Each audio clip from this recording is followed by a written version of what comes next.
Sur le plan international, Netanyahou vient chercher une clarification sur Gaza et l'après-guerre, sur le passage à la phase 2 du plan Trump, sur l'Iran. Ce qui est intéressant quand on regarde la télévision américaine depuis quelques jours, c'est la réponse qui est quasi automatique à la question quels sont les enjeux de la visite de Netanyahou aux États-Unis. La réponse est toujours la même, c'est la paix. Les enjeux seraient la paix, la désescalade, mais vu d'Israël, la lecture est radicalement différente.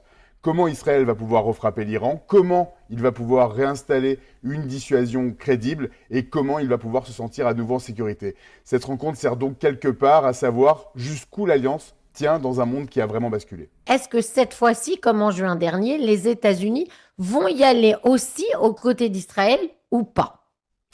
C'est vraiment l'Iran qui est au cœur des discussions. Netanyahu ne vient pas pour un échange théorique, il cherche vraiment une tolérance stratégique, une couverture diplomatique et du renseignement et la certitude de ne pas être publiquement désavoué ou humilié. Pour Israël, l'Iran reste la menace existentielle numéro un, mais Trump résonne désormais sous un autre prisme, celui de America First.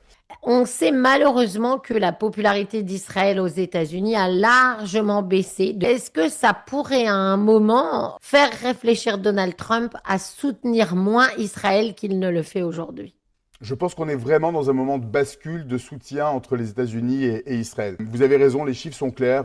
Des sondages Pew Search et Gallup montrent que la sympathie pour Israël a fortement reculé depuis 2023, particulièrement chez les moins de 30 ans. Il y a une majorité qui exprime beaucoup plus de sympathie pour les Palestiniens, même dans le camp républicain. Et le point de clé, c'est la mécanique électorale américaine. Tout le monde parle des midterms, je vous le disais, en novembre. Les primaires, c'est bientôt. Le primaire, c'est le mois prochain. Qui vont être les candidats? Est-ce que ça va être des candidats MAGA qui soutiennent avec ferveur Donald Trump ou est-ce que ça va être la nouvelle garde, celle d'America First, qui est beaucoup plus opposée au soutien inconditionnel des États-Unis à Israël? C'est là que tout va se jouer. À cela s'ajoute un écosystème médiatique MAGA qui est très puissant, qui est nourri par des influenceurs et des récits de défiance envers les alliances étrangères et particulièrement Israël, avec de l'antisionisme complètement ouvert sur les réseaux sociaux.